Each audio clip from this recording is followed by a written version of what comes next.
Good afternoon. I'm going to call the meeting of the Finance Committee of Cleveland Heights City Council to order. Roll call, Vice Chair Maddox. Here. Councilor Posh. Here. We also have in the room the President of Council, Huda. Councilmember Cobb, Councilmember Petrus, and member of the Finance. I'm sorry, I thought Councilor Russell was gonna stay. Okay. All right. And expecting Councilor Russell to come into the room and join us. So essentially, we have all council here today. Thank you for joining us. We're going to start out with the update from Council's independent CPA firm, Tunia and Fenici, on scope of work. So I'm going to give the table to Frank Eich, please.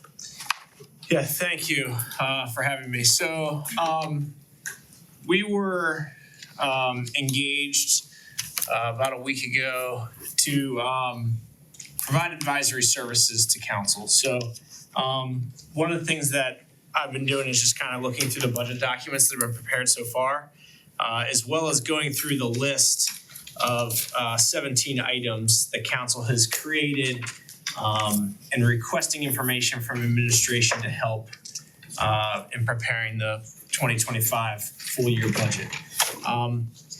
Also, one of the things that I've been did is, with our experience working with other municipalities on both financial statement preparation / gap conversions, as well as audits, I have reached out to both Schoenhart and Zupka to find out what the status is of the 2023 audit. So spoke with Scott Reeves with Schoenhart and Kyle Doherty with Zupka earlier this week. And so I thought I'd give a little update on that just so everybody kind of knows where that stands. So talking with Scott, the financial statement preparation, which is the first step in an audit, is about 70% complete. So in talking with Scott, probably through early December, he'd say it was about 60% complete. The ball got started again. He said Willie, who had come in, has really done a good job of helping them kind of get the process moving forward again. So he feels like they're starting to make good process, balls rolling again, which is good. One thing to talk about, and this will kind of go to one of the items on the list of 17, results of the 2023 financial audit. He said the earliest he believes that everything could be completed from just the preparation standpoint is probably mid to late February. So, and then on top of that, you have the audit, which typically takes at least a month after they're complete. So you're probably not looking at having a completed audit, and this is like best case scenario, end of March. So from the idea of having audited financial statements from 2023 available to review in preparation of the 2025 budget, it's probably unlikely. So we're probably going to have to figure out a way to work around that in preparation of this budget. But things are starting to move forward. There's a couple big ticket items still that they're trying to work through. In 2023, there was a new GASB that was implemented related to, they're called subscription-based information technology agreements. So basically, the city will have to look at any software agreements they have and make a determination whether they need to be recorded as both an asset and a liability on the financial statements. So another thing that was done during 2023, there was Frank, excuse me, I hate to interrupt you, but Yes. I don't want to forget this line of thought. We've had conversations about the software that the finance department utilizes in the past. Okay. And some of the people who work there say it's cumbersome and just reporting out on the data and getting financial statements done in an efficient manner is difficult. Okay. So will you be looking at that, or will they be looking, the auditor be looking at that? So that's not really what that audit standard is for, Okay. or accounting standard. So really what it is, and it's not just the finance department, it is looking at the city as a whole, police department, fire department, anybody who has a subscription agreement within the city, they're gonna be looking at it. It's not really from a practical standpoint, does it work, does it not work, is it cumbersome? It's more just from an accounting standpoint, if we have a software agreement that's for multiple years, you're supposed to record that as an asset and then a liability. You have a right to use intangible asset, you have the ability to use that software, and then you have a liability if you have a multi-year agreement where it's like, we're gonna use this for 5 years, well, just hypothetically, we're gonna pay $10,000 a year. Well, then you have a liability for the next 4 years to make the remaining payments. So it's recording both an asset and a liability. So just in in our experience working through that, that process can be a little bit cumbersome. So that's one of the things that's still open. So that it may take some time to put that list together. Now, what we've also found is ultimately not a lot of things qualify because there are some exemptions in reviewing contracts. One of the things is, is it multi-year? So year-to-year contracts don't apply.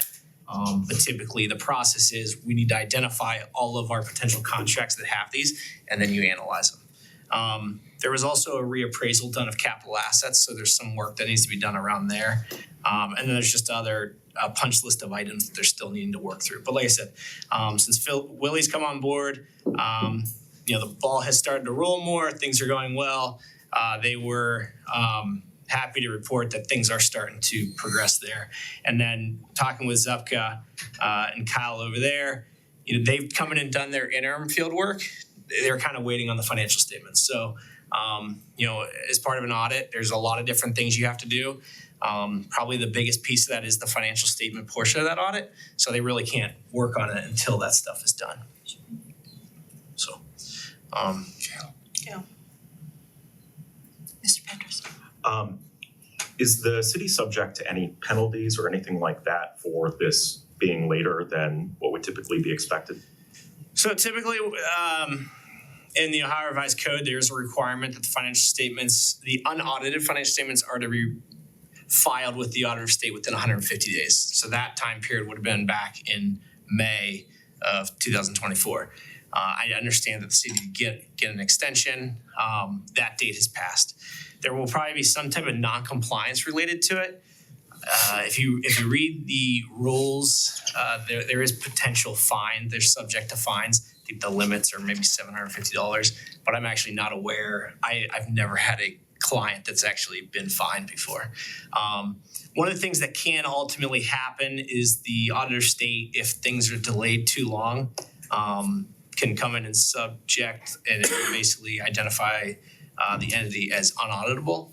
You end up on a list. Basically, there's a list of unauditable entities by the auditor of state. Typically, that's something that's done between the auditor of state and in this case would be Zupka, who are the auditors. In talking with Kyle, that was not brought up at any point in my discussion with him. So it's not at that point where that's something that's going on. Typically, when it gets to that point, it's like there's no progress. We're not able to do anything. I think, especially now that things are starting to progress, you're hopefully that won't be something you guys run up against. But I have unfortunately had municipalities in the past where we've been delayed, and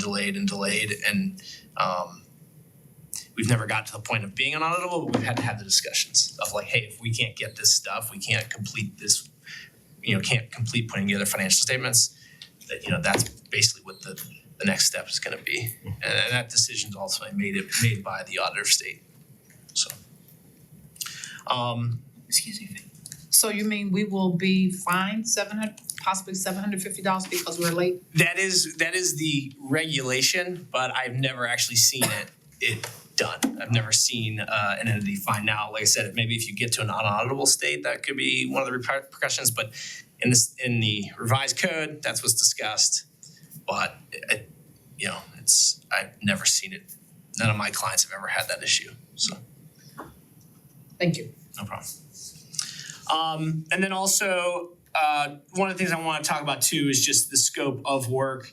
In the list, there was one of the items is the results of the independent CPA firm's review of our 2024 budget. So one of the things I do want to bring to light is in the accounting world, the word review has a very specific meaning. There's actually a service that can be provided called a review. So that wouldn't be probably what we'd be doing, because a review is basically a step down from an audit. It's inquiry, it's doing analytics.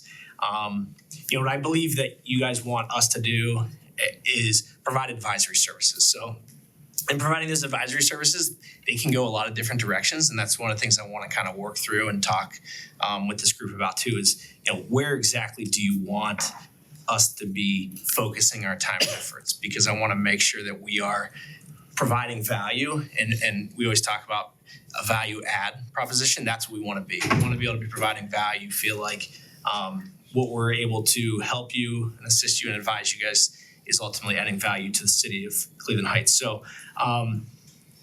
I've started looking through this list. I've made notes, questions. I've looked through the budgets. I've actually had a couple of discussions with some other municipalities that we work with, just to kind of get a detailed look at, like, what is your budgeting process? How does that go? I've talked with clients that every year they pass their budget before year end. I've talked to other clients that pass a temporary budget like you guys have done this year. And that's the way they do it every year. Every year they pass a temporary budget, and then they pass a full budget after year end. So just to, I know that you guys have historically always passed a full budget. This year you've passed a temporary with the plan to pass a full budget. Just because you've done it this way doesn't mean that you can't pass a full budget subsequent to year end, and all city services can kind of continue working as expected. So, although it's unusual for maybe the city of Cleveland Heights, it's not unusual for the state of Ohio and how municipalities budget here. Go ahead. So I think sort of in the spirit of priorities, and I have a priority, and I hope it's shared with everybody, and that is go through this list of 17 things, make sure we can get a budget passed as quickly as possible. And I think that is what our number one priority is. And I know when I've been in the consulting world, it's always good to know what everybody's priority is when you're working with a lot of different stakeholders. But from my perspective, I think that is the number one thing. The second item is some assistance with things like best practices. So last night in our meeting, it was mentioned that we have either, I don't know if it's charter or legislation, but we sort of have a rule where we need to have budget delivered to council by November 15th. There was some thought about adjusting that date. So I think there's some of these like secondary things that are best practices. I think that personally, I think that date needs to change. But I also think we need to be looking at things like, what do we set as a reserve standard? Right now, on the surface, it looks like our finances are in a relatively healthy state. But we're just coming off of a lot of ARPA Fed money. We're going to be on our own when it comes to our own finances. We're relying on our regular revenue stream again. What do we want to be doing as far as carrying on a reserve? And I know some municipalities sort of have a standard that they sort of built in, and a lot of it comes to do with sort of like what the expectation is. Maybe it's sort of something we need to have in a charter, or we need to have in like legislation, but I think there needs to be some kind of understanding that we have with both sides of government on what that looks like. And also things like one of the challenges with this particular budget is the current lack of capital items. Really what are capital expenditures? What does the capital budget look like? I think we need to wrap some expectations around that, and know that, hey, look, we've got a long-term capital budget here that goes back X number of years. I'd like to hear from other municipalities on really what are some of those best practices, and then try to find which one of those sort of work best collaboratively with us in the administration moving forward. Those are my priorities, and I can't speak for the group, but I'd love to know if we're setting sort of our advisor in the right direction. Councilor Patrick. I really like the idea of learning from other municipalities about what they're doing so that we could, see if there are areas where we want to improve things. But I think that is, at least for me, I see that as sort of something that's independent from passing the budget. So learning about whether we need to move up a date, whether there's, some process that another city has that we should adopt. Definitely want to do that. I think that would be a real value add, at least from my perspective. But, maybe it's the case that that's something that could happen, in March, something like that. My priority is focusing on passing this budget. I think we can all agree to that, right? We want to get it done. Question for you. You talk to other municipalities that don't produce their budget till after year end is completed of the previous year. Was there a pattern, or could you go back and ask them as to when they had access to the final months and thus year end reporting? Because one of the items, and we'll discuss it in a minute, is the year end financial statements.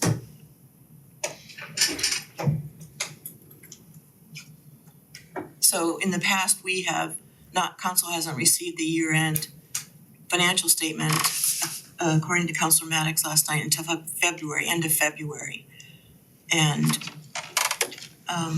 that's a critical piece of information for us, so I kind of want to know what the patterns are in those other municipalities. For sure. I guess I want clarification on the council in terms of his scope of work, his organization's scope of work, and how it connects and ties into approving this budget. Is this something that we can work through together, or expectations that you are gathering information or he is gathering information for us and you guys are waiting to get that information back before? I want to know what we can collaboratively do at this table, or are you waiting on his organization to do something specifically for these 17 items? Because I want to get this budget passed. It hasn't changed my mind. I want a 12-month budget, and I don't want to add steps in to do that. I have no issue with this council having inquiries, but if those inquiries are going to hold up these items from getting answered to a 12-month budget, I'm going to have a major problem with that, because we're going to go in circles. And I don't want to go through a third party for something that we can handle at this table. So I guess I want clear direction on what the expectations on this council are. And I think it's fair for me to ask at this point, at what point or where are we at, or how close are we to this council feeling comfortable enough to pass this budget in the first place? Because I feel like I'm coming to these meetings and I'm going around in circles and I'm hearing questions for him, but I don't feel like we're getting any closer to actually approving this budget. So for these 17 items, are we working through them with him or working through them individually? And how close are each of you in terms of how comfortable you are in passing this 12-month budget? Because it's some of the information he just stated, we will not get till March. That's unacceptable for me to wait that long. And so my question is, what are we doing? What's that plan? What does that look like from the folks who are still have these 17 questions? Councilor Posh? Yeah, I mean, I can answer from my perspective as far as an expectation goes. I think we are working with the administration to get these 17 items. I don't think I look at what's happening with consultants. I mean, our advisor is just another filter that we go through. I don't look at it as delaying anything. We are still waiting for stuff on this list of 17 items. I mean, we can talk about a capital budget, we can talk about the Archer survey, we can talk about sort of the 50 employee thing here. There's lots of things that a budget book. I mean, that in my eyes is one of the absolute biggest things. We are waiting on this. And I think that's, those are the weak links when it comes to implementing these things. How I look at it is, let's say we get the budget book, okay? I think that gets shared collectively with everybody, including with the folks from CUNY. And we sit down and we make sure that the information in the budget book is okay for us. We sort of accept it, collectively. One of our voices or a sounding board is being able to reach out to the folks at CUNY and said, we were kind of concerned about this. Is this a concern? And fingers crossed, hopefully we're going to hear, no, it's not. That's the clarification I need. So are we using him as a filter for information we get from the administration to confirm whether or not we feel like that is accurate before we accept that information? Because that's what I'm hearing from that statement. Is that not accurate from this council? I think it's more of an issue of individually, we need to be comfortable moving forward But more with the specifically, information. are we taking the data that we get from the administration and are we giving it over to him to see if it is truthful or not? If we're comfortable with that before we accept that information, is that the process? Is it going from the administration to him to verify or confirm and then to us to be presented on whether or not we feel is that what this I council don't think that's the is case. is that the expectation for anyone at this table? I do not think. I think the issue is we, Mhm. the seven of us, get the information from the administration. It's on us to evaluate it in partnership with CUNY where we need them. Okay, I want clarity in terms of the I will give process you- with that. I So will give you an example. please do. We finally get a budget, the departmental totals, we know exactly what the deficit spending will be, because it looks like there will be some deficit spending when we put the capital items on it, okay? The seven of us get that information. The deficit is X. I am probably gonna ask CUNY, hey, we're being asked to accept this deficit as X. When you look at other municipalities, is that palatable? And then we'll get an answer, and then we decide amongst ourselves if we accept that and we move forward with the budget, or we go back to the administration and said, we think that, I mean, again, the seven of us, we think that's either too low or too high. I mean, maybe we need to invest more in something, maybe we wanna invest less in something. And then that's where I think we would work with the administration on looking for adjustments from the budget at that point. Is this something that you see going forward doing this? Is this a part of the process that you expect future councils to do? How long will we be doing this with him? This is doing just- this? So I just that's- look at it as this year, this engagement ends at the end of like Okay, I 2-3 think, months. I think then we need to clarify the scope of work, because it's not very clear exactly what we're paying for to me, or where he fits into that process or how it's impacted. And I think at this point, we need to clarify how he's connected to this or anything else, because I don't think it's clear to everyone, at least some of the residents even that I'm talking to, about exactly what we're paying him for. And that scope of work isn't specific enough, but just based on other contracts that I've seen, to make it clear. And it sounds like we don't even have a clear understanding of exactly what that process looks like. It's gonna be a case-by-case basis. So I just wanna make sure if we're using him to confirm information, if we're using him to look at best practice across the city, I just wanna nail that down so it's clear what we are paying for and how that gets us closer to this 12-month budget, or is that separate? And this is something that we just want to move going forward in terms of building out our processes and improvement. I need to know where his organization fits in with how we're going to approve a 12-month budget for this council and what that scope of work looks like and how we're going to tighten that up, because right now it is not clear. It is not clear at all what his scope of work is. It isn't. And I can hear from the presentation that he gave, he's still looking for direction. And so I'm concerned that we have a signed contract with an organization we're paying for, and we do not have a specific enough scope of work for him. And that's something that I don't think at this table that we should accept at this point. We need to concretize what he is going to do so that we can explain it to the public and know what we're paying for and how it ties in to the expectations that we have for this 2024 budget or any process improvements for finance. And I think that's not clear. It's just not clear yet. Councilor Petrus. Thank you. I think my view is similar to Councilman Posh's. Obviously, it's the responsibility of the administration to pull together these materials, and they're going to deliver them to us. I am not expecting that they be delivered to CUNY to then review them, but it could be the case. Everything is situational, so it could be the case that we receive one particular thing, and a council member has a question, wants to pass it along, and that's how I think that makes sense to me. But for clarification, they're not being paid just for existing. They're being paid for work. So as we request things of them, as we build consensus for wanting advice from them on certain things, then we'll pay for those services.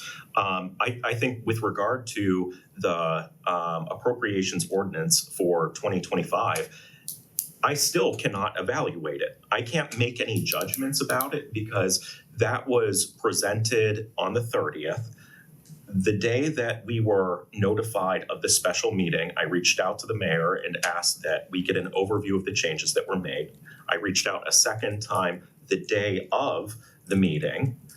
Didn't hear back on either of those. After we came back from the break, I asked in person at least twice, probably 3 times, and we still don't have an overview of what changes were made. I can see that a number, a $250,000 increase or decrease was made, but what's the context for that? We heard the reason for only one change, which was related to hospitalization, and that was helpful to hear that. But the other changes, I have no idea why they were made. So I can't make a judgment. It's not possible for me to consider that appropriations ordinance because I don't know what changes were made. Councilman Petrus, I'm sorry. that is the third item that we're discussing this afternoon, so if we can wait to have those questions, Yep. give you a chance to speak at that point. No, I was just gonna say that would be another charge we could give to Frank, because whatever it is we still need to know, and I put that on the list from the December 30th meeting. I think verification, I wouldn't look at it as truth, but just verification and confirmation that these numbers we're getting are arrived at in a way that, makes sense and, So that's what's concerning to me. Because we have stated multiple times that we are so glad, and I'm gonna call him Mr. Phelps because I really have an issue with using his first name like that. I just really think it's disrespectful and let's just keep it professional. But we are so excited to have him. We're hoping he doesn't quit. We trust his value. We're excited about the finance director partnering with him at the same time. We're not comfortable enough with his numbers that we're gonna pay another man to look at them again. That's what you just stated. no, So that's I- not what I said. You did to Nope. Okay, we're Not in- not in any not for way. truthful, Excuse but me, to no, no, but to excuse me, verify. please, but to stop. verify I'm not those gonna experience information. today what we had last night. I will not. I am chair of this committee, and I don't recognize either of you at this point. I'm vice chair and I have an issue with the fact that we're stating Counselor that. I have an Maddox, issue you with the have fact made that. your statements. No, I was in the middle of talking when you just stopped me. So, Counselor number Maddox, may I ask you one thing? you can. I'm gonna restrict you to 2 minutes so that we can move on, because otherwise we're going to be here for another hour. Okay, then I'm gonna use those 2 minutes to ask you this question and I'll hold that, but we're gonna call him Mr. Phelps from here on out. I'm gonna call him Director Phelps. So let's talk about the fact that we're stating that this is the most important thing that we have and that everyone at this table agrees that the budget is the most important thing. However, it's the third thing we're discussing on the list, and we're over here talking about an organization that we've hired, and we're still discussing whether or not we have a scope of work for them. That is a problem for me. That is a problem that we are paying a man right now and discussing what he's doing, and he still doesn't have a clear scope of work, and we have a contract. You're And sitting the here co- to listen to The this. president, that's my problem, it's already signed. If the mayor had come in here and asked us to approve a contract without a specific scope of work, we would be up in arms without that, but yet we expected him to do it and he did it. And we still don't have specifics. And I'm asking if it's tied into that budget. And although you're rushing me, he's saying it now is. That information is tied to it because he would like the information coming from Director Phelps to be filtered through him to make sure that it's confirmed. You just said that. Nope. Then, okay, then you'll have the opportunity to clarify that. Again, that's my problem. The fact that I do not know what he's doing is the problem. I would like a specific scope of work. So for all of you who voted and decided to hire him, we need to be very specific about what he is doing. We would not accept this from the administration. I'm not going to accept this from this council. He does not know what he's being paid for, and it's clear we are not being very clear about what he's being paid for, or how it connects to us successfully approving this budget. When will you Your have a 2 minutes specific? are up. Thank When you. will you have a specific Councilor scope of work Maddox, for this man? 2 minutes are up, When please. will you have a scope of work for this We are talking organization? about that and trying to hash it out and to clarify for you, and everything that we clarify to you is not good enough, so Because you're not answering the questions. for I'm the asking way a you very- want it Don't answered. raise your Okay. voice. Excuse me, So- sir. Councilor Thank you. Maddox, Councilor Ebb, please. This is a very difficult thing to work through. If we cannot do it professionally, then shame on us. Absolutely. I wanna finish this really quickly because I do wanna get to the list, and I will tell you what the rules are gonna be for that list as well. Councilor Tosh. I'm very satisfied with the scope that we have. I mean, it's written in a contract that the law department put together. It's for advisory services. It's to help as needed. I gave a few examples. Whether you choose to accept that, Mr. Maddox, that's up to you. But I'm very comfortable with the scope of work, with what we're going through. And I think the more we try to hash this out, the further away we get from passing the budget. And I would like to move forward with this agenda. Thank you. Going to move on to item 2. This is the 17 requests that we have made to the administration. Mayor, would you like to join us? Not just now, I'm sorry, I'm in the middle of some things, I'm listening now. All right. But I may. Director Feltz, would you like to join us? We've got a chair over here for you. Okay. And Mr. Horgan, it sounds like you're not feeling well, so would you just like to stay where you are? Very much. Oh my God. Brutally honest, I love I'm sorry you're not They feeling do well. that to me too, so. trying to get into a doctor. Bad enough to have a cold when it's cold. Yeah. What I'd like to do is I have a list, I have a script here of each item that's on the 17, and I'm going to read the comments that Addie was so good to maintain as a summary for each of the items. And at the end, I'm going to say, it appears that this item will remain open, or is it adequate to take it off of the list? Because I do believe there are items on here that we can take off the list, okay? Go ahead. Are you gonna make the distinction of something that's maybe partial? 'Cause Certainly, I would think that, you know, it some would things remain are. open. Yeah, okay. All right. The 2024 end of year balances. I was listening to what you said last night, Director Fouts, about you're still getting expenditures from 2024. And that concerns me. How long are you going to allow that to happen? Well, I had an interesting conversation with legal yesterday. I'm sorry, but who? I had an interesting conversation with legal and told them that we can't continue to keep getting these 2024 expenses because we've already made adjustments and transfers in, transfers out to get those balances to 0 or above. So the more you put back into 2024, you can compromise that balance. And it might require additional transfers, so that's what I told them. Okay, So I do wanna close 2024. I did a soft close, I don't know, maybe 1 or 2 weeks ago. And in that soft close, it allows you to continue to put things into 2024, but at the same time, it allows you to start with your 2025. Because people put in appeals and things of that nature.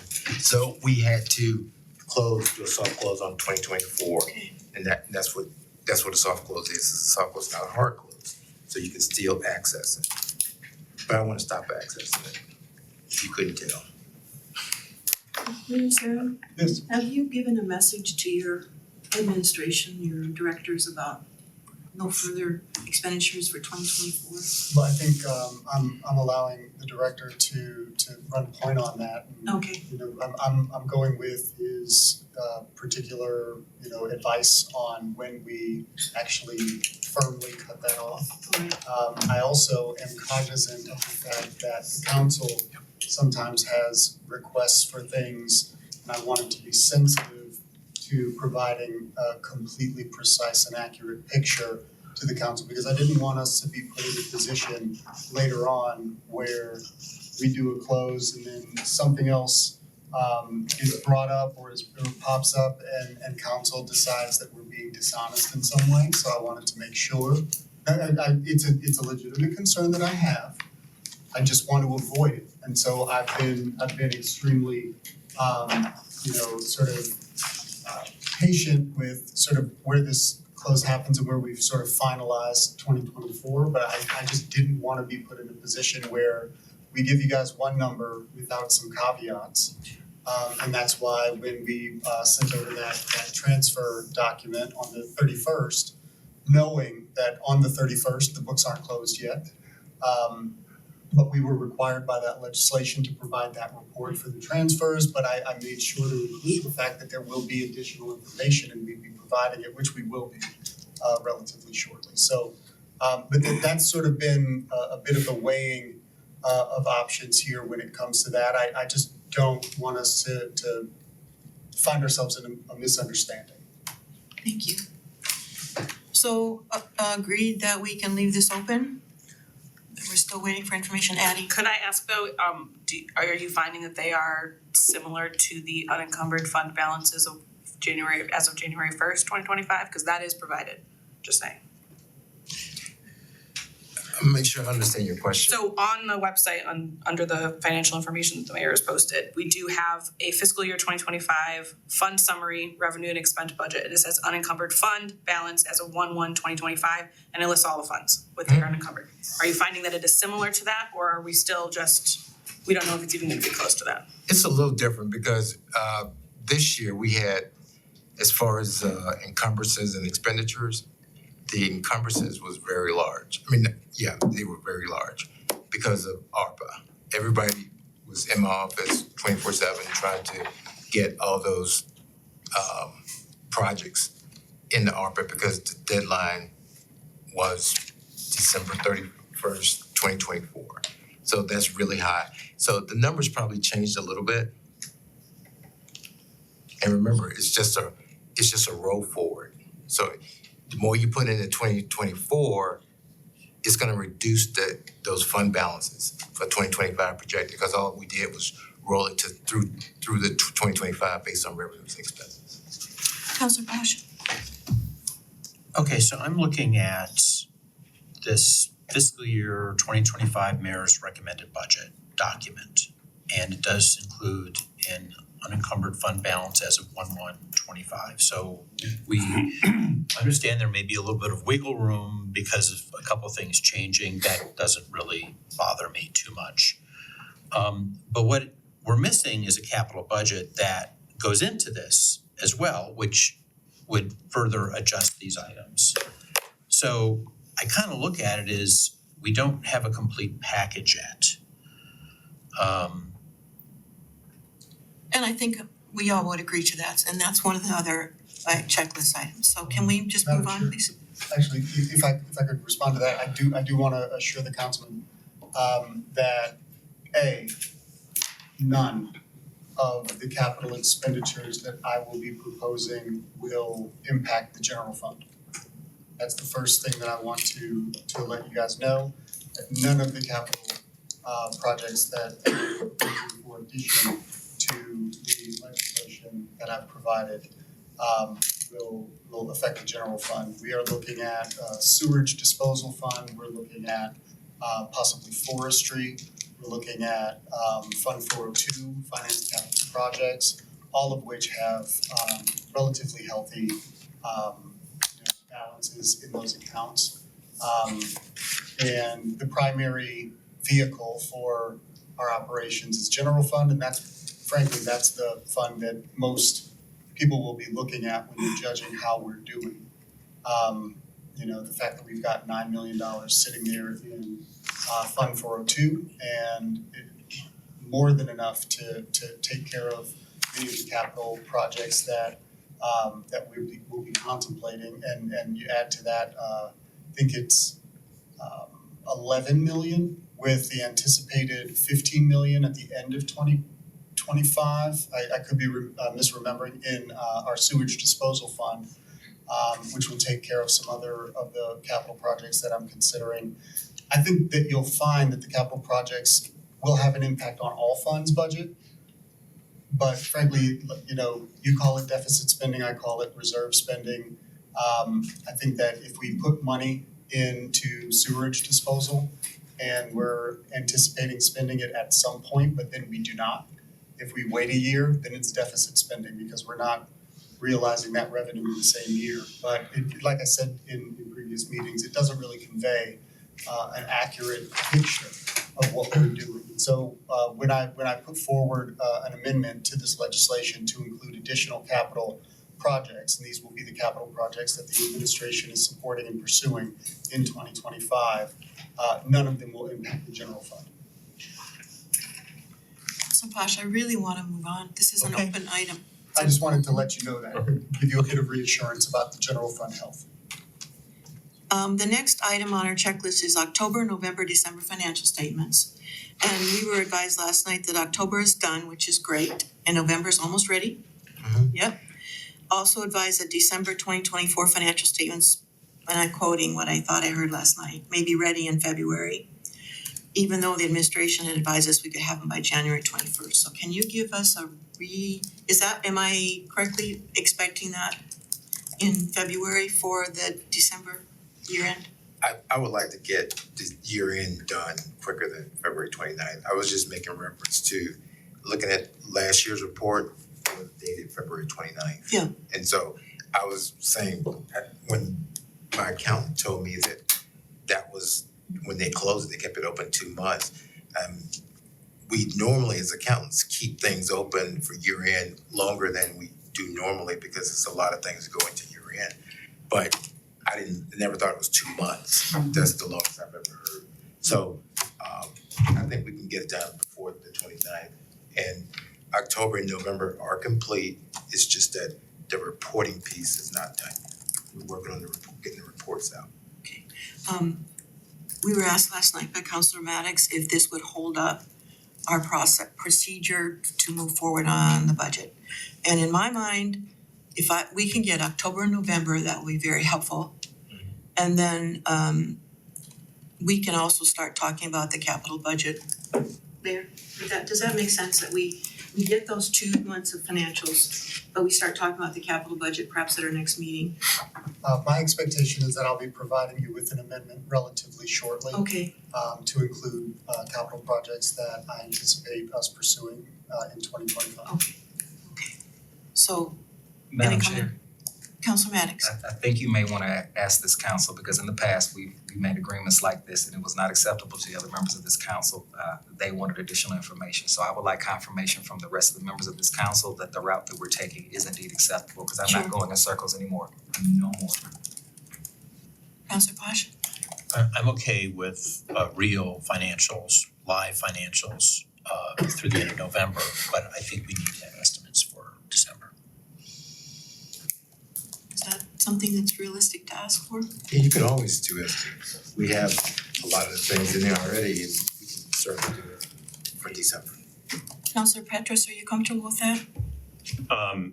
Yes. Councilwoman Russell? Yes. President Kuda? Yeah, October, November is what we would usually have, so obviously, asking for December would be an additional, but I would say that it sounds like Mr. Feltz will be able to provide us probably before we vote on a budget, December financials anyway, so that would be wonderful if that happens. Okay. Councilor Cobb? Bonus. Yes, I'd like to see the October, November, and a reliable estimate for December. I'm still at a loss as to why we don't have some of that information at this point. Can I get some clarification on what you mean by reliable, just so that we don't think we're providing you something that you will accept and be mistaken? Well, I'm at a loss as to why we can't provide us some financial documentation showing where we're at the end of December when we're almost at the end of January. And I gotta believe that our software does allow you to be able to print that report out saying where we're at, and then to highlight any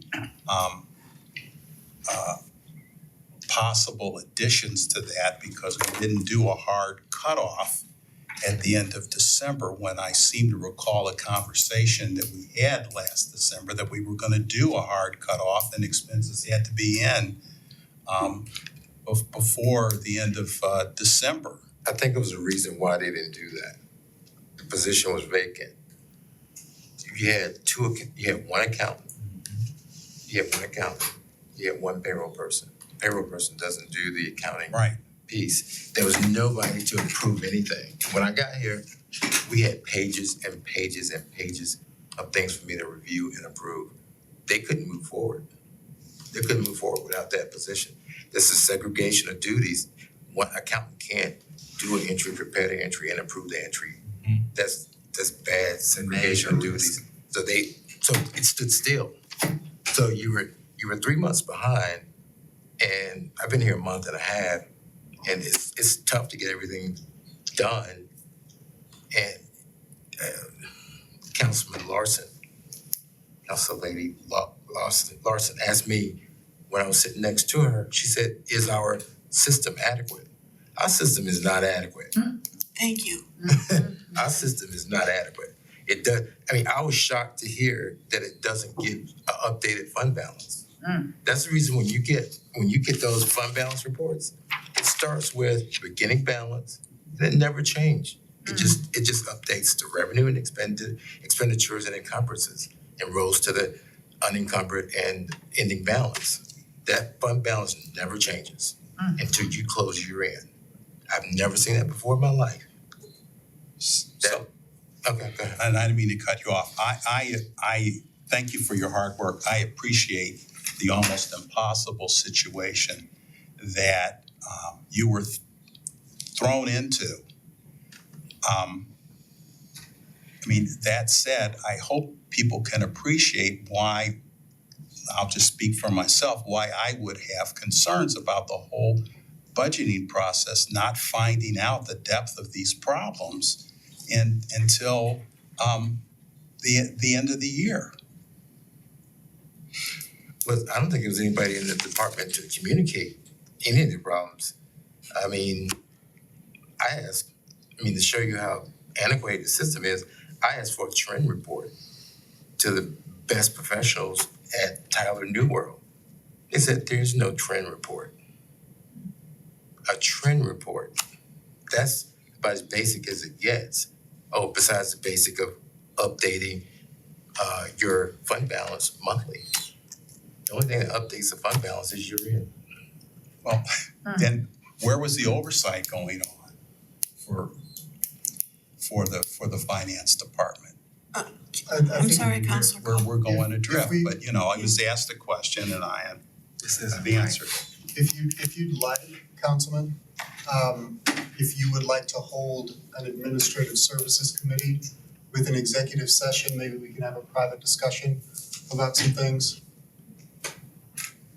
I think it's a discussion I think all of council would like to have an I'm certain executive that all the session. council could be invited to that. I was just, out of respect for the subject matter in your committee, that would be the place to hold it. But I don't have a problem with it being held in some other committee. That's up to the council president and council. But it was just a suggestion. But my point was more that if you wanted to have certain discussions, I would prefer to have them in executive session for a variety of personnel reasons. And that makes sense to me, that it should be executive session and that all of us should be there. Okay, Councilor Petrus. We acknowledge that there are personnel bottlenecks, and we are very grateful, as everyone continues to say, that you're working really hard to get through the backlog. What are we doing to ensure that this does not remain a bottleneck? What are we doing to fill these vacant positions? Because it sounds like these weren't made vacant just over the last month, that these have been vacant. So what are we doing to staff up the Point of department? This is why we can't pass this budget. This is not what we are here for. We are on what question, or did we get past two? My question is relevant to this How? because we our just ability asked I'm him to. sorry, I'm sorry.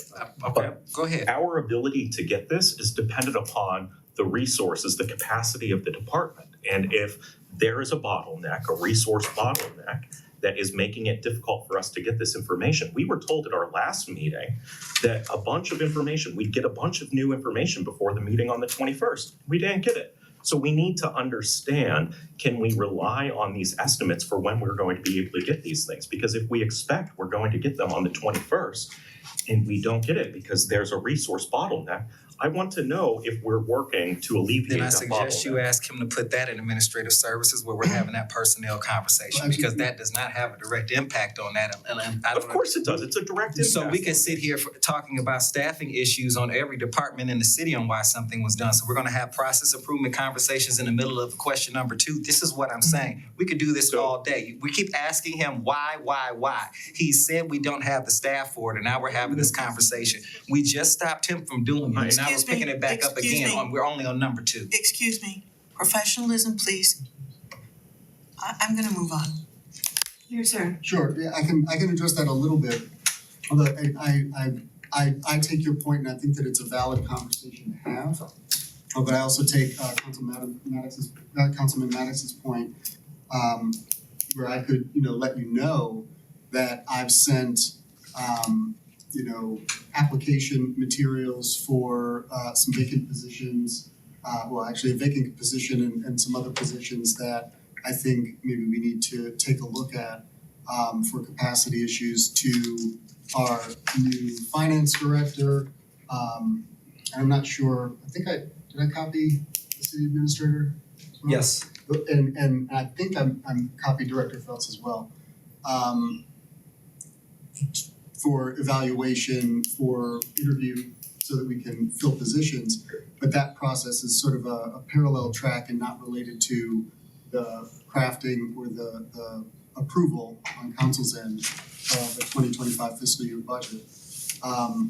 So that's I can tell you that, like, we're in the process of that, and I can maybe express some confusion myself as to why throughout the year 2024 this was not pursued, and why a mayor has to dig into resumes in order to move a hiring process along in the first place on this. I can express that to you, but I'm not sure. I think it's a valid conversation to have, but I'm not sure how it advances this particular conversation about the approval of a specific appropriations ordinance. You answered my question, so thank you. I am also concerned about staffing in the finance department, so hopefully we can have that conversation when we start to look at the final figures. This next item is most recent bank reconciliation report. Mayor advises January 14th that he would provide it. We haven't received it yet. I'm sorry, Councilman Larson, is number 2 open or closed? Oh, excuse me. I think we all agreed it's okay to leave it open with the parameters that we talked about. That's fine, I just wanted to mark it on my paper. Thank you. You're welcome. Bank reconciliation report, most recent one. October is complete, and November is probably 90% complete. We Okay, just have a $2 million reconciling item that we're identifying. okay. So would it make sense to have October and November bank reconciliations come with the October and November financials? It's reasonable. All right, I'm gonna leave that item open. The state audit results, we've already talked about that, so if it's okay with everybody, I'd like to accept the conversation we had about the audit and leave that as an open item. Results of the Archer compensation study, the mayor has the report, the mayor has promised to share it with council soon, and it has not been received as January 21st, so it's an open item. President Kuda. I'm sorry. So the results of the 2023 financial audit, leave it open, but we do have agreement that if we don't get it, by the time we need to pass the budget, we're all okay with that. Okay, I do wanna just express again, I fully anticipate, and this is part of the holdup, is that limited capacity means that you've got less time to do all of the things. And so what I intend and continue to intend and am committed to is providing the study in partnership with an ordinance, a wage and salary ordinance, and that's the piece that's taking more time, because I don't want you to see the study without the context of the ordinance, or vice versa. I just wanna differentiate. But I do fully anticipate providing that before you. I understand. I just wanna differentiate an open item that, Madam Chair? I'm sorry, we're having a little Okay. logistics issue down here. I just wanna differentiate an open item that we need to pass a budget and an open item that, we may not be able to resolve Yeah. and don't, I'm using the word a little bit loosely, need to pass a budget. That's all. I'm just trying to make that distinction so we can start crossing stuff off the list. That's all. We're good? Finance director stole my phone. Oh, thank you. So the reason I wanted to see the Archer salary survey was try to get some idea of the financial impact it would be for 2025. So I guess my question then is, we're gonna see an ordinance for this. Is it gonna include adjusted financials of what those salary increases would impact the budget for? Likely won't need to. In fact, I would anticipate, based on what I've seen, that the impact is not going to be as massive as people think. There will be changes, certainly. The minimum necessary changes, should council rigorously follow the study, are relatively small. But we've got some sort of sorting out to do about whether or not we do anything beyond that. But any salary changes that would impact the budget obviously would need to come back to council for any, but that would be on a salary, a wage and salary in actuality, not in the ranges that would be produced. So the minimum necessary changes based on a range change are different than the potential changes moving forward. And those would be budgetarily constricted. I can't pay the people who work for me more than council allows them to be paid budgetarily. I can't go over budget. That's not a possibility. So there any changes would need to come before council. But any minimum changes, if council were to approve a change based on that study, I can assure you at this point would be relatively minimal. Okay, so this is what, in all the salary survey adjustments that I've seen historically in my life, there's always been some kind of fiscal impact statement or fiscal impact piece to that. And it was usually a dollar amount. So we will have several dollar amounts, several projections for, depending on what changes we make, you'll see what the impact could be. That doesn't mean that those are the changes we're going to make. What council will be voting on is a change in ranges, not a change in salaries for the most part. But that's gonna have an impact on the And budget. that's why I'm talking about sort of the minimum necessary impact that it would have is one thing. Any further impact is a decision that would be made in a more ongoing way. So on an organization, I'm pulling numbers out of thin air here, $100 million organization, a $200,000 impact isn't a big impact. But $1 million impact, it's all relative, is a big impact for me. I guess the issue here is, if this study that we haven't seen yet includes a financial impact piece, Or does. I'm satisfied with that. And you'll get that before you vote on the appropriations ordinance. Okay, thank you.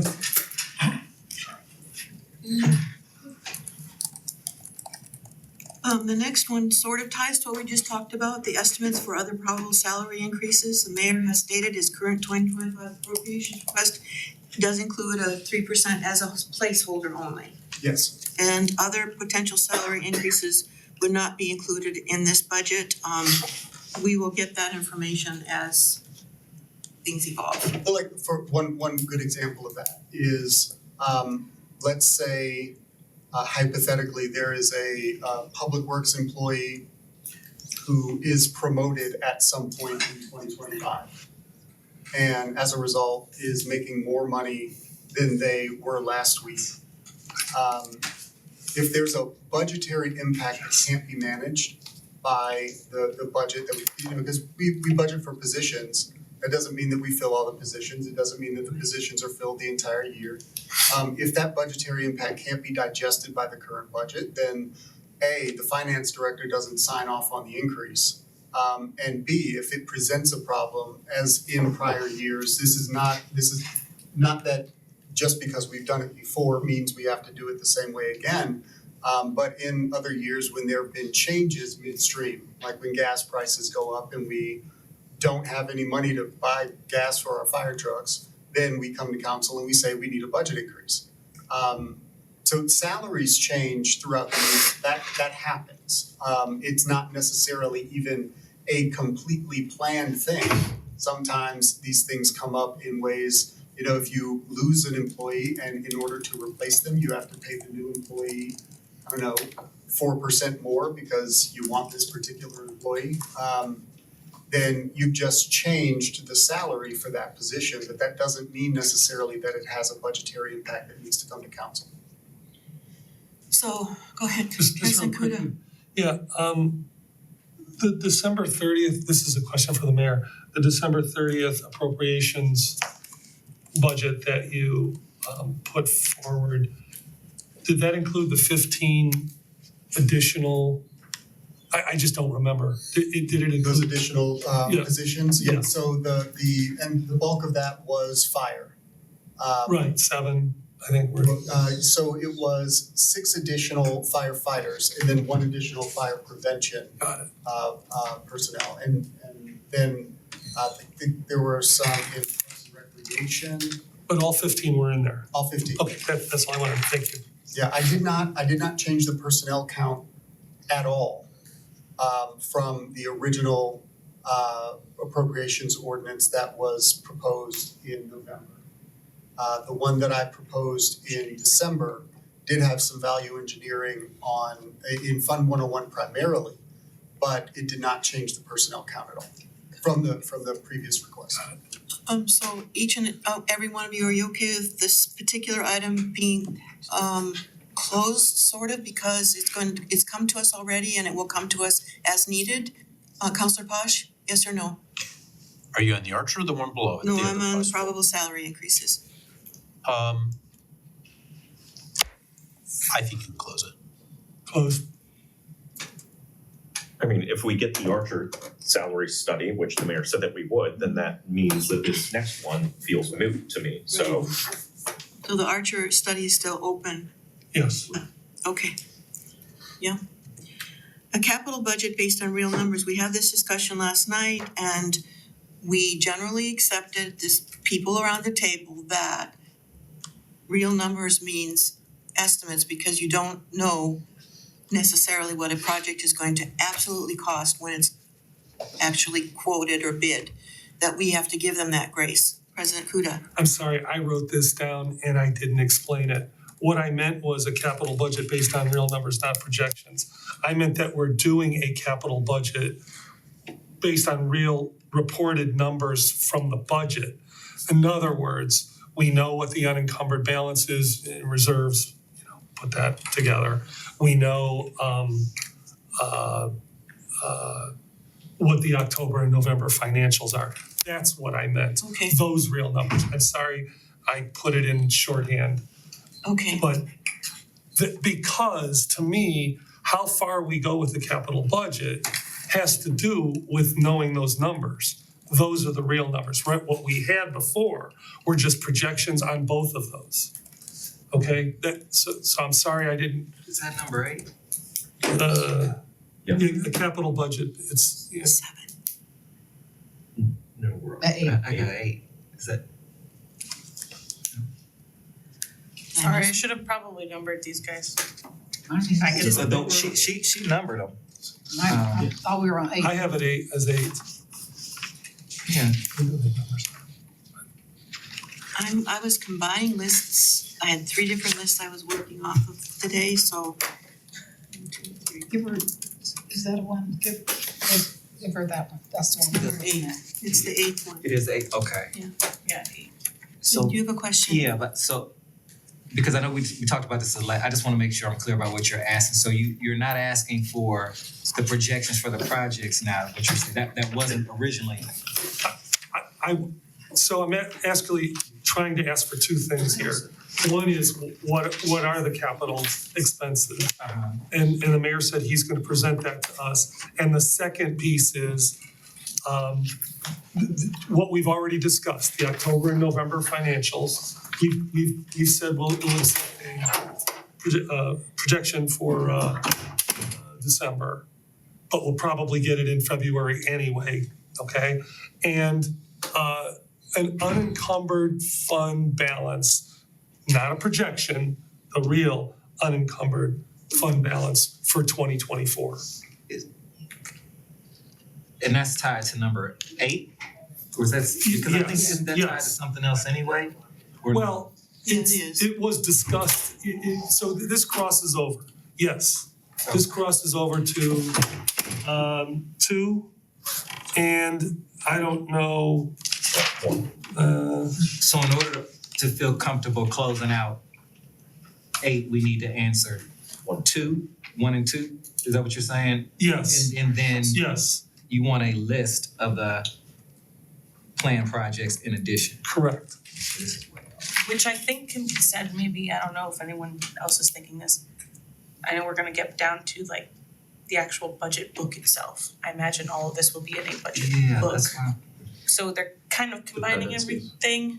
I mean, understand, when I wrote this down, I hadn't seen other people's requests, so, I mean, Yeah. sorry, May we move on then? yes. All right, So this Is it one's open still or open? closed? Yeah. That's what I, It's and so I just wanna know what it takes in order to close it. Because the other ones are like independent, but this one is attached to the other. to 1 and 2. Yeah, but when 1 and 2 is closed, that closes half of it. When the mayor shows us the list of capital projects proposed by the administration, by the directors, then we're done. So Eddie, maybe you could move that item up Yep. to the closer to the top. That make more sense? I'll kind of group those two. Those Yeah, together? there we go, Yeah. like a subcategory or something. Yep. All right. Everybody okay if I go to 9? Yes.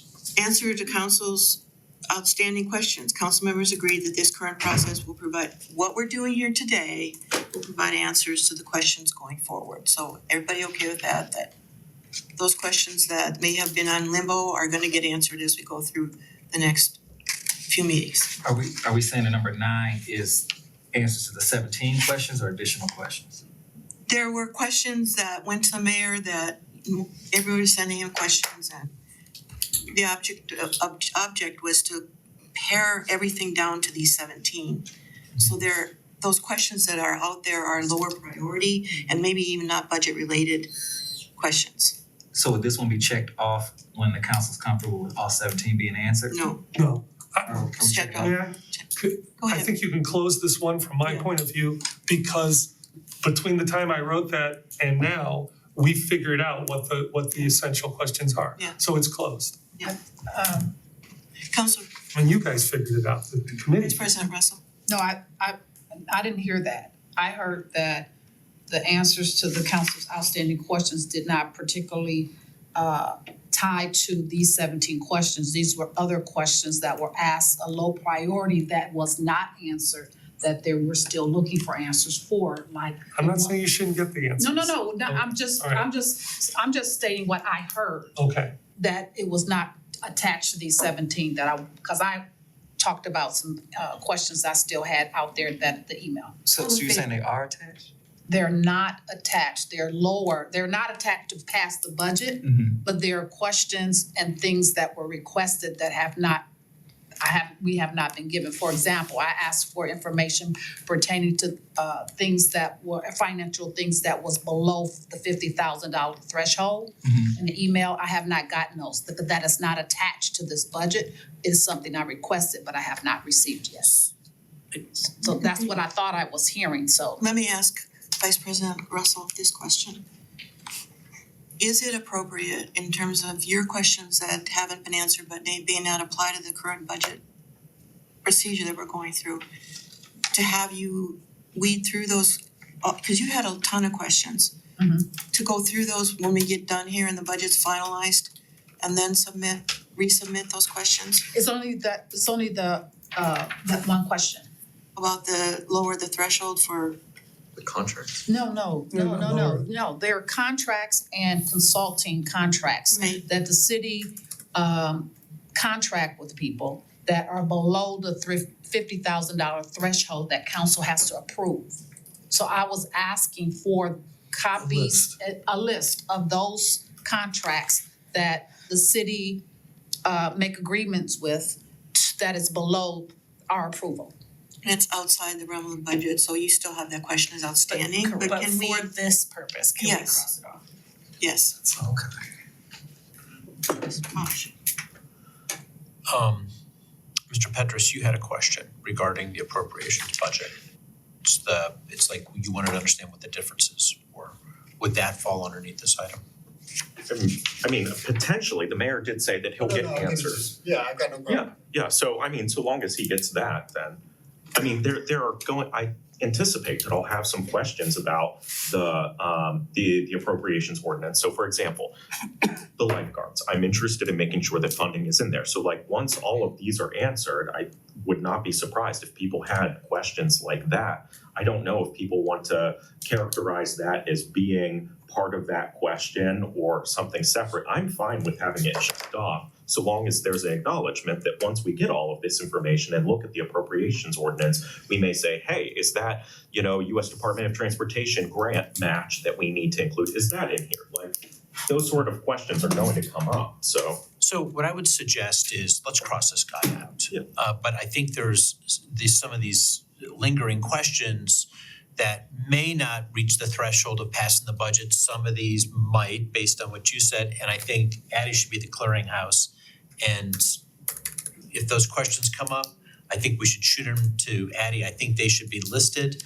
I don't wanna find ourselves in a situation, in March, trying to pass a budget, and then we find out, oh, well, I had this other question, and there's no time now to have that answered by the administration.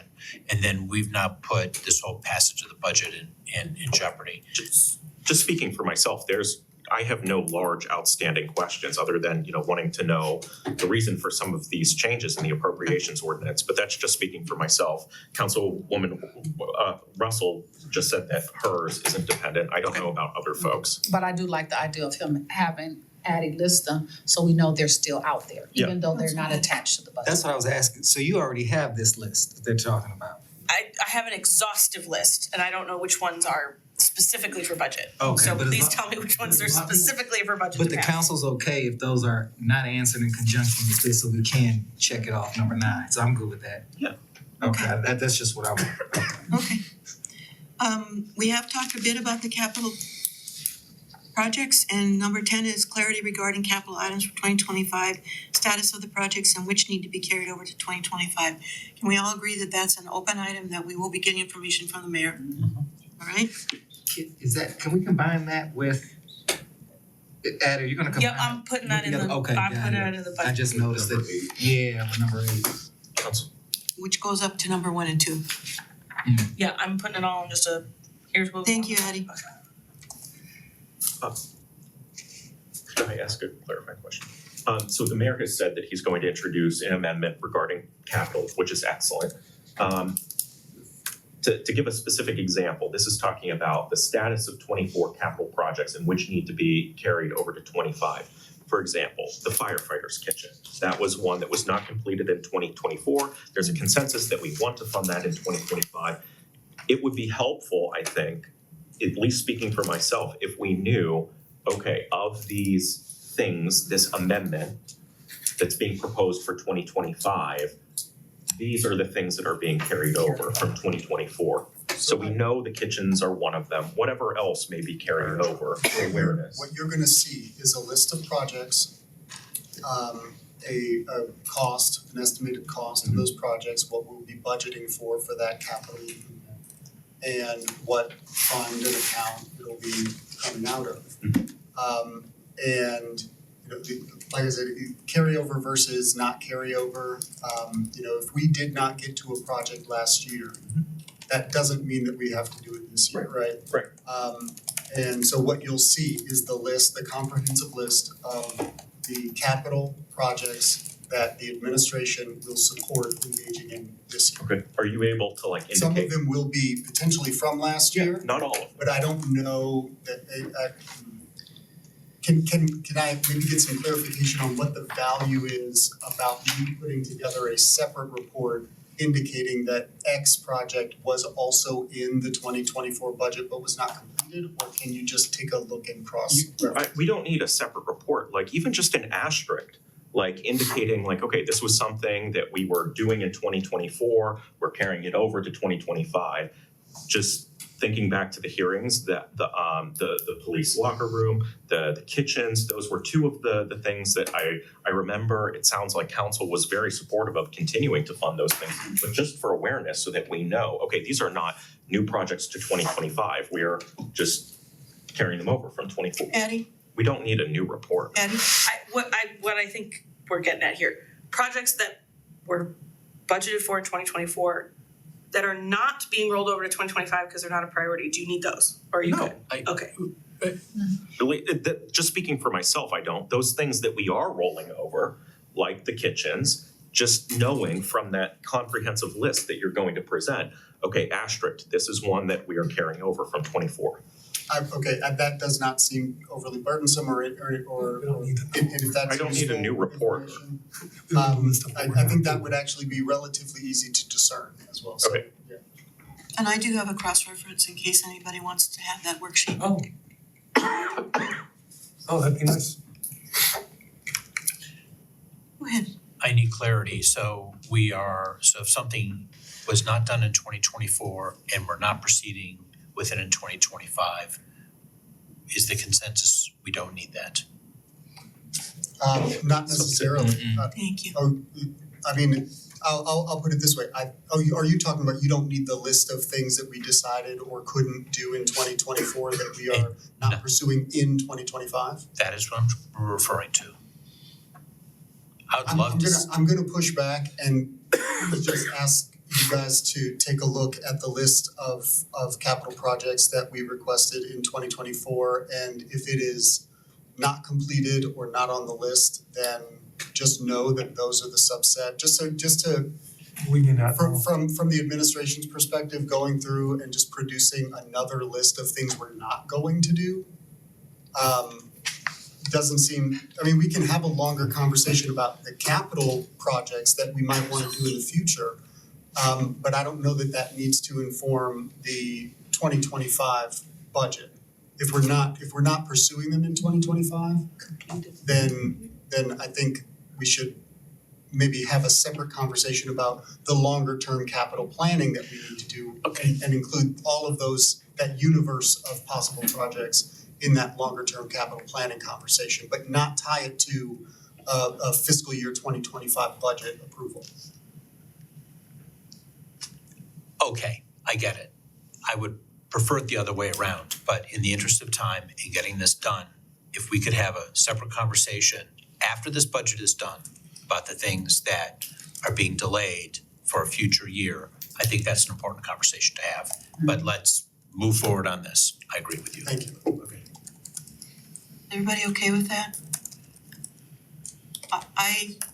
I would like to ask, when you do give us your list, if we could still have conversation as we cross-reference and look at what you prioritize for 25.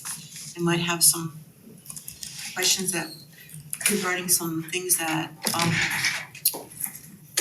like the transfer station, the fire engine, ordering that new fire engine, and rebuilding the chassis on the old guy.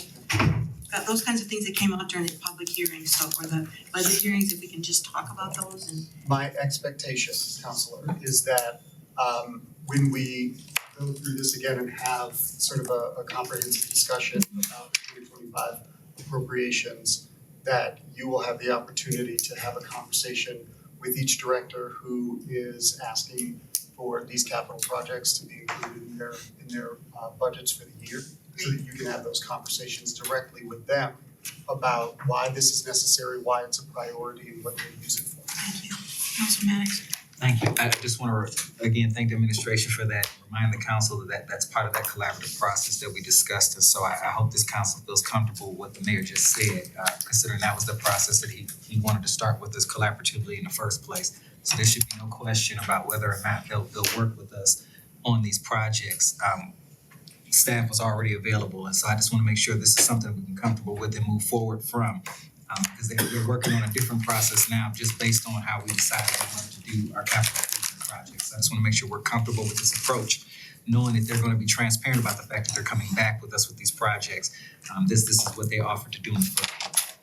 Are there any further question on this particular item, because I'd like to move down to the next one, please. Which is a clean budget book that breaks down the 2025 budget by department with comparisons from year to year. The mayor has indicated he will get this to us. And thus far, we've made a lot of progress. The website has a page that is hosting the variety of spreadsheets, that are generally included in the budget books that we've sort of expanded on during my term as mayor. We sort of started creating more of a budget book and we will continue on that process. And thus far, we've gotten through quite a few of those for this updated appropriations ordinance, and we'll be adding to that as well with the rest of what you saw in the 2024 budget book that was produced in 2023. So we'll mark this as open.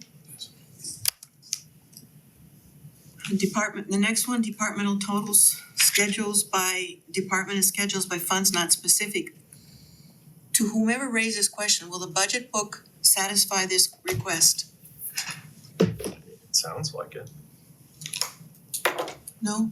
Not the previous budget books.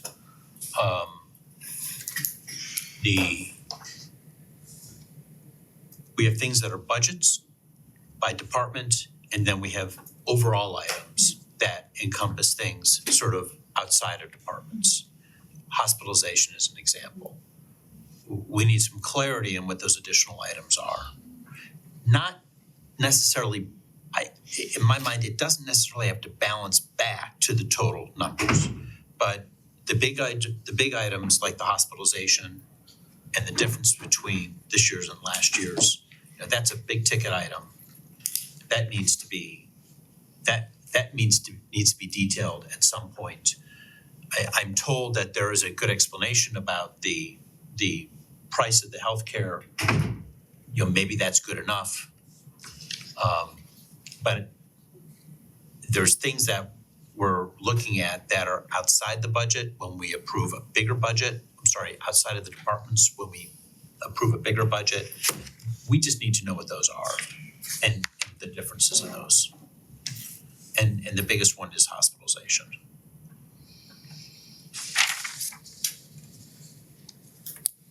Okay, I'll leave that open for now. Next one is information regarding the deficit the city has been running per year. The mayor advised the deficit, quote unquote, that we've had is due to unrealized revenues and also with regard to ARPA. Our reserve has been built up over the past 10 years, so the city is now reserve spending because we should not be sitting on such high reserves. I feel that this item is answered. I don't feel there's any, no? I feel like when we get the estimates for the end of the year, we're gonna see either the reserve funding or deficit or the savings that we received, but we should get that information at that point. Okay, And so much so, if everybody feels like they wanna close this item, I'm okay with that, but it's gotta be in, it's assumed that it's gonna be in the estimated year-end financials for December that we get an item number 2. we'll leave that open then. Addie, do you wanna move that one up in the ladder, please? Sure. My computer died, so that's gonna be hard. What, did you have something else that you wanted to contribute? Well, I kind of am on the same page. I feel like we need to start eliminating from this specific list if it's within other things that you're gonna be getting. Yeah. Cause I don't wanna just keep this open and have it there and then not realize that that's gonna be given in Yeah. another. The redundancies We need to don't be need eliminated. 17 Right. items. I think that it does need to remain open. we can note that it's a dependency, like once we get those year-end balances, then we should automatically be able to answer that question, but I think that we should keep it on there. as a concern. And President Kuda, No, keep going. You're on a roll.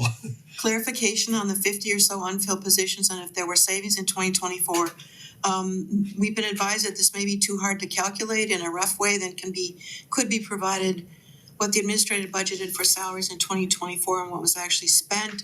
Again, whoever's question this is, can you clarify this for me so we know where you are in terms of the information you still expect to get?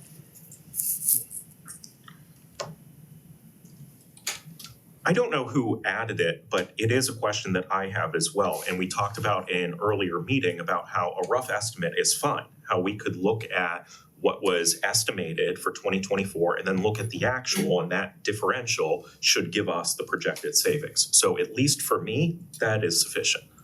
I don't know if someone else feels differently. I'm gonna call on Councilor Maddox and then I'll get you, Posh. Whoever answered the question, this is what I've been, could you just clarify to me how this impacts the budget conversation for you, the answer to that? I can say at least how it would be helpful for me is that, it may appear that we're going to have a particular deficit for a year, but then if we know, based on last year, we had $5 million savings because we didn't have those positions filled, then I could keep that in my mind so that, if it looks like we're going to have $1 million deficit, but last year we saved $5 million because of unfilled positions. Well, if we have unfilled positions this year, then $1 million deficit may not be problematic. So that's, at least for me, why it would be helpful to have that information. Would it be helpful if we switch this to, because I don't agree with this word anyway, but deficit is clearly, that word is, I think, part of the issue. Is there something else we could put here instead of this? Because I think it's confusing.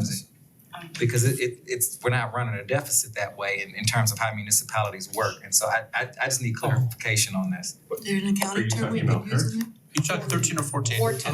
We're talking about 14. 14. Expenses exceed revenues. Well, you get back to the same place you were.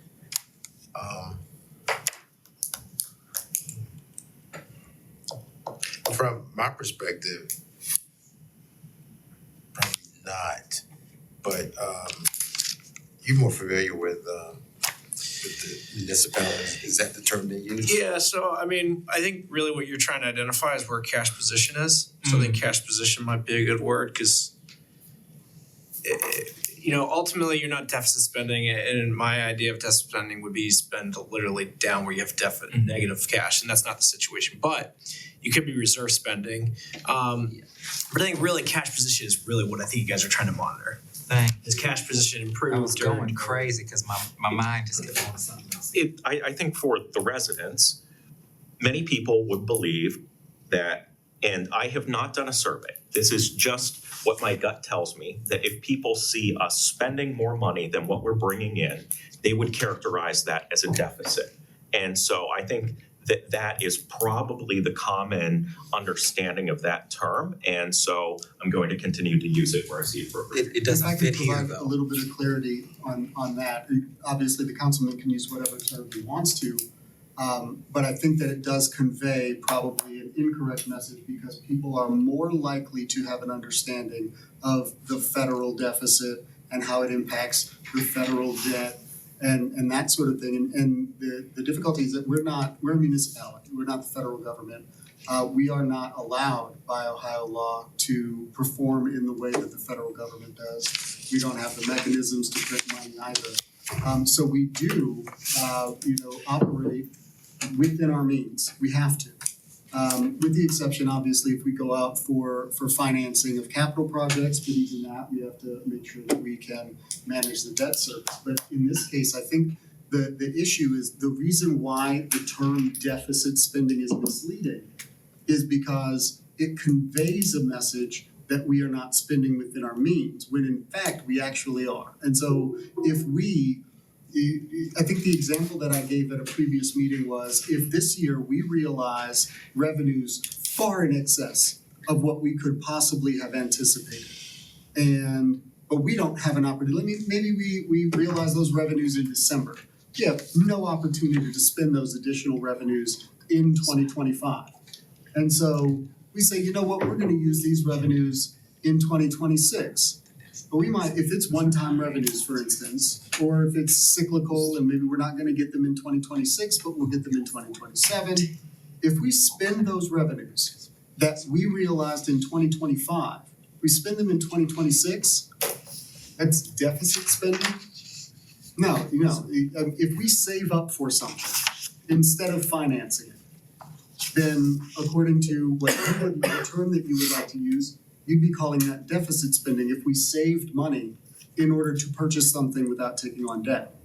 And that is not, even if the term could potentially be thought of as an accurate term in some respect, it's still a misleading term, in that it does not convey the actual story that we're living. We could go back and forth about this for a very long time. If you are intentionally saving for something and spending that, then that's an investment. Well, when we A lot get of to people would see that as an investment. When we get to a point of $30 million of general fund reserve, over and above the anticipated revenues in 2025, $30 million of general fund reserve, and we're talking about expenditures in the general fund of less than $60 million with a $30 million reserve.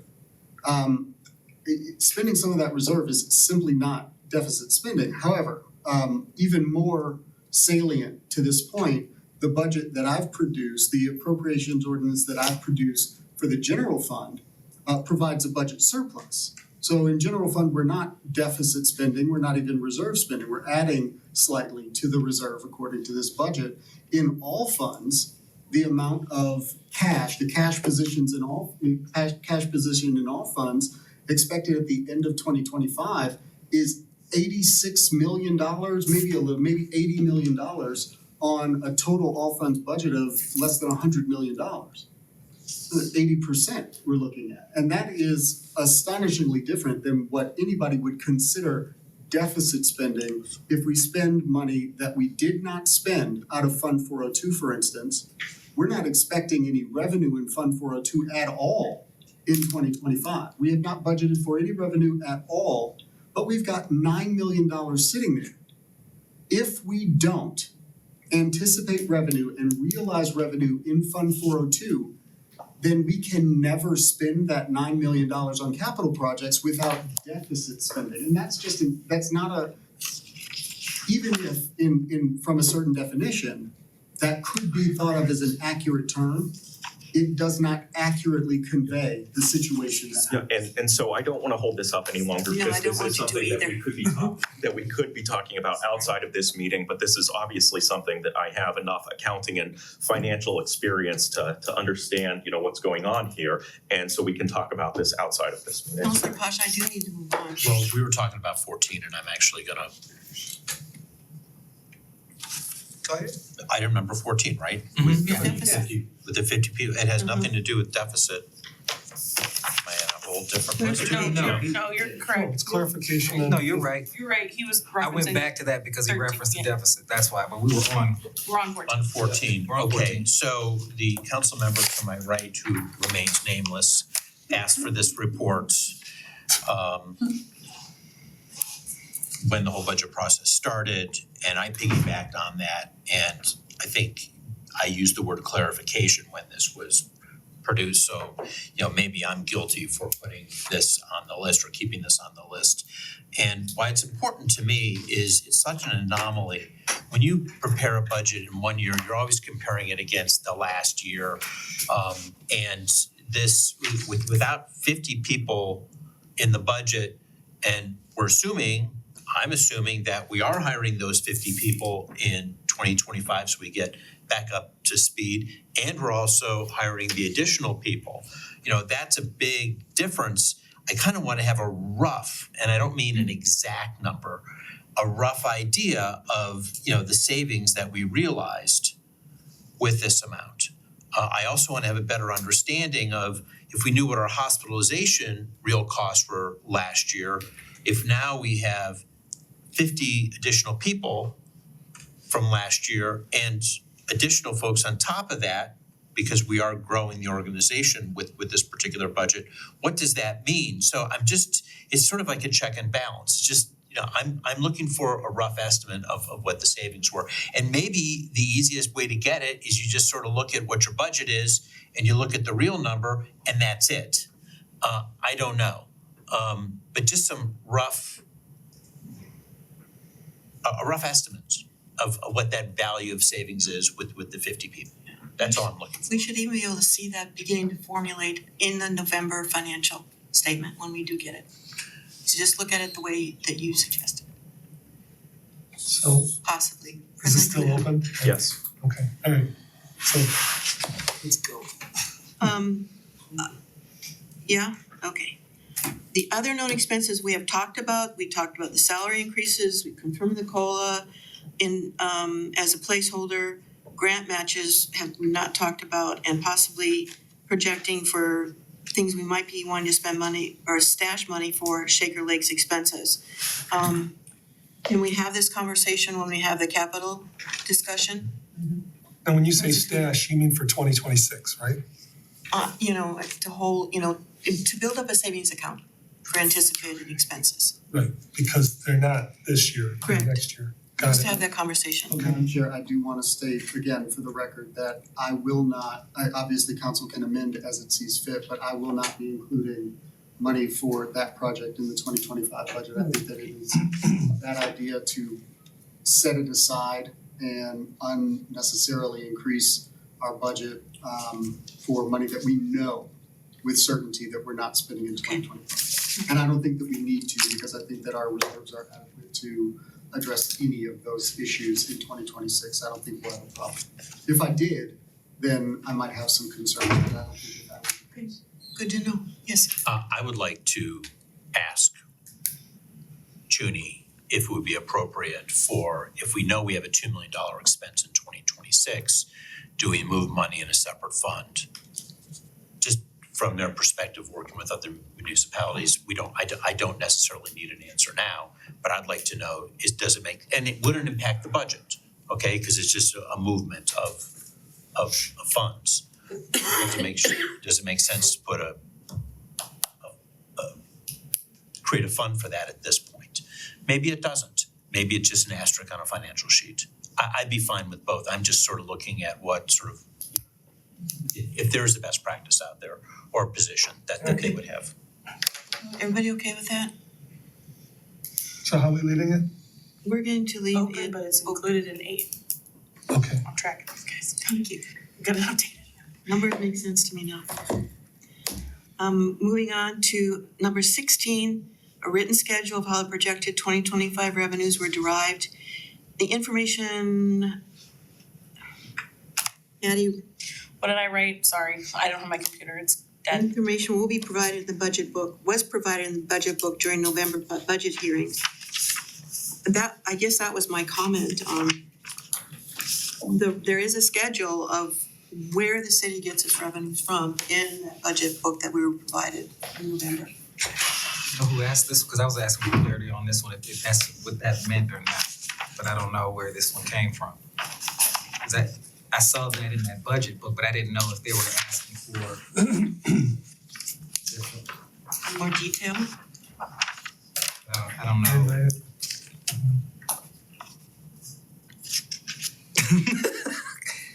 Alrighty. Posh, was that one of yours? I don't. No, don't but remember.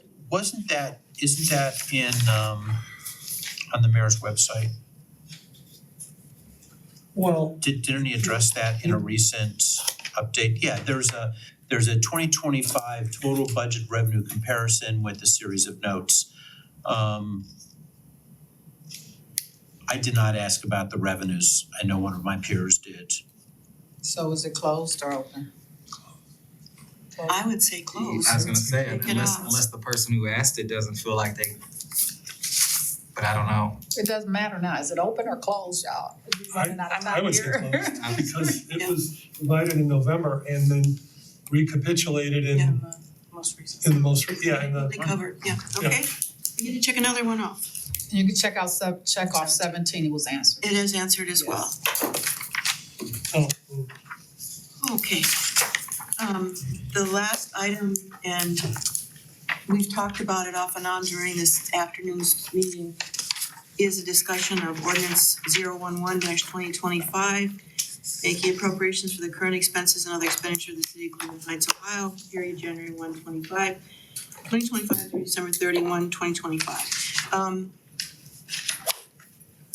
I would like to suggest that the budget book will help us to vote on your appropriation ordinance. So that's, we had it last year, we had the budget book and the appropriation ordinance, and they kind of work together. Is that okay? I think, yeah, the budget book is intended, and the you know, to a lesser extent, the departmental presentations are intended to provide context for the appropriations request. You know, I said before, the appropriations request is not a budget, it's one part. Right. The idea is that, you know, obviously this council, I seems to want probably more detailed information than we've seen previously in Cleveland Heights. And so I'm not exactly sure, because we're sort of breaking from pattern, and I don't exactly know how I could have known all of the questions that would have before we started this process in November. But the idea that you know, providing those opportunities to have conversations with department directors in order to clarify certain things that, you know, perhaps at some future iteration of our budget process, we'll be graduating toward a larger and larger package. And I think that we've already made great strides in the last 10 years relative to the previous form of government in increasing the amount of information and access that council has to this information. So I think the budget book is important, what that means, what a budget book is. Again, I don't think that we're gonna go through the process of like printing out a bunch of copies for people to look at. And so we're gonna keep this electronic, but my expectation is that everything at the very least that was in the 2024 budget book that was produced in 2023 would appear on that webpage, all of the financial information. Probably going to, for expediency's sake, you know, some of the additional stuff, the transmittal letters and, you know, welcome to the budget, here's budgeting 101 kind of stuff that we sometimes put in those things. I think we're going to dispense with that. I don't know that there's, given what everybody else has to do, I don't know that I want to put that on them at the beginning of 2025 for this. But at the very least, the financial information, the tables, I'd like for you guys to have that information and be able to reference it, and then have the conversations with directors, with myself, with the finance personnel in order to get clarity on things. And that's my expectation for this process moving forward. Thank you. Anybody? President Kudo. Yeah, I just want to say that two things. One is that the email that I sent out that said, you know, what I wanted in the e-newsletter. Well, all of these things were as I said they were in the basic status of them, except that I was a little generous. There were more things that were open than I thought that, okay.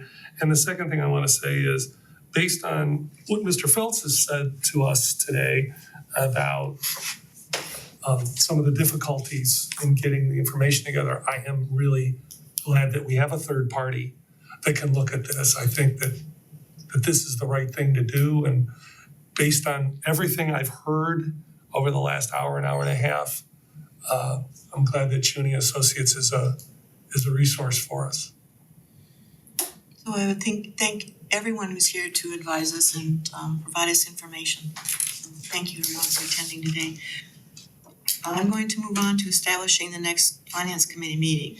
Which is gonna be a little hard for me to do with my computer dead, but I'm gonna try. Oh, well, we have one on the calendar for February 6th already. Correct. Does everybody feel they need to meet again next week, or can we wait until the 6th? I think that really, until we have some of the financial information that we have in item numbers 1 and 2 on the budget book, we need to have that information before we move forward. I mean, we came in to this meeting today with the expectation that we'd have more information to review, which is why I think everybody blocked off time and members were not part of this committee, took time off of work to be here. But I think we're understanding, we're all on the same page. I mean, we're all part of this city. We understand that we need more resources in the finance department in order to get some of this work done. And we made strides of that last night, bringing on a full-time finance director. But we need to we need to get this information, and it's been almost a month now since the end of the year. And I'm just afraid that we're not gonna have it by the 9th, we're not gonna have it by the 17th of February, we're not gonna have it by the end of February. And then we're gonna have to be looking at a plan B at that point, which we have to have this information. And it doesn't make any sense to meet unless we have it. Are you available on the 6th at 6 p.m.? My committee members, Posh? I can let you know in a sec. I think if we have it in our calendar. What day of the week is it? It's Thursday. Thursday the 6th. And you can have it earlier, cause I won't be available. If Not it's changing it, not. No, you said the 6th, I was just letting you know. You I needed to, you had time to. have the 6th already in my calendar. So we're already booked. And then the rest of us stragglers, we can show up if we can. Love to have you, Tom. Okay. Love to have you, President Kudo. Can you be Yeah, I don't have anything, so I'll put it on my So calendar. perhaps you might have some other updates for us by then. We've gotten some financials update. If I have information, I don't, as was discussed, there was a signed contract for a certain fee. The fee's only based on us doing work, so I'm not gonna be just doing work to do work. That if there's information that I need to be looking at, or if there's questions that have been asked, I will have stuff prepared. All right. Counselor Cobb. Is it too soon to discuss a target date when we would like to vote on the budget? President Kudo. I think it is, but we know March 31st is the deadline. We certainly don't want to go anywhere near that. We can't. We have to have Right. anticipate it. It's not March 31st, it's March 17th, unless you're gonna have a special meeting, Thank you. Well, you're right. which, I just meant the state law. I'm saying, for you guys' purposes, Yeah. March 17th. So, I think on the 6th, the goal should be that we get the information, the essential information that we all agreed, all 7 of us have said, this is the Sweet 17. We eliminated a few things today. We got some that are tied together. So we're probably down to like 10 items really, because of the interconnectedness of some of them. So maybe somehow we should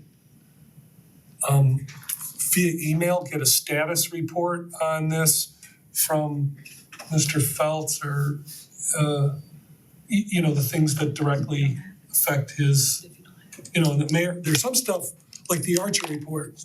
That's the mayor's gonna, present it to us when he's gonna present it to us. But stuff that's directly connected to comes out of his office. So maybe you could follow up on that, between now and the 6th. And that way, when we get to the 6th, we can make a schedule. I will check in with Director Feltz. So I think there's really 3 pieces on this list that are really the highest of the high priorities. One of them is our financial statements for 2024, as much as we possibly could get. Right. The other item is the budget book, and then the other item beyond that is the capital budget. Those are really the big number items, the things that we would be looking at and evaluating, because they're gonna spawn questions where we will then have enough information to go back to some of the departments to try to get some clarification on. Cause I just know that that's gonna happen. Cause I know we put a pause on that because we didn't feel like we had enough information to either discuss with some of the departments. But I think those are the three key items from my perspective, that we need to have. Councilor Maddox. Just for future reference, any conversations that we have or departmental questions, I would like us to do exactly what we just did. Part of the reason I believe that this council didn't get some of the information that it wanted is because everyone was sending these questions haphazard to the staff.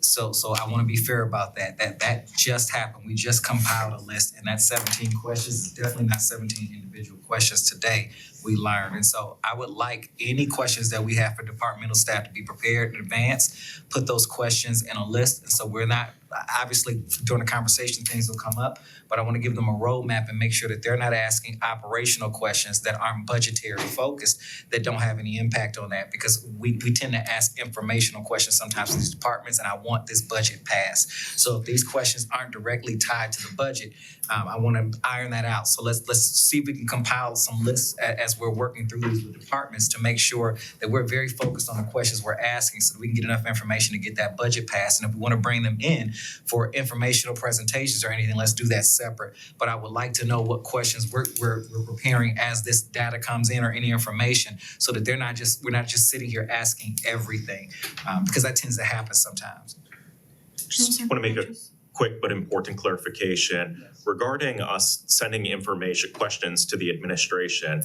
I can't speak for anyone else, but at least in my case, the mayor told me to do that. So that was the preferred process. So if we want to instead, now going forward, make sure that there's a consensus, that's fine. But up until this point, that's what I was told to do, so.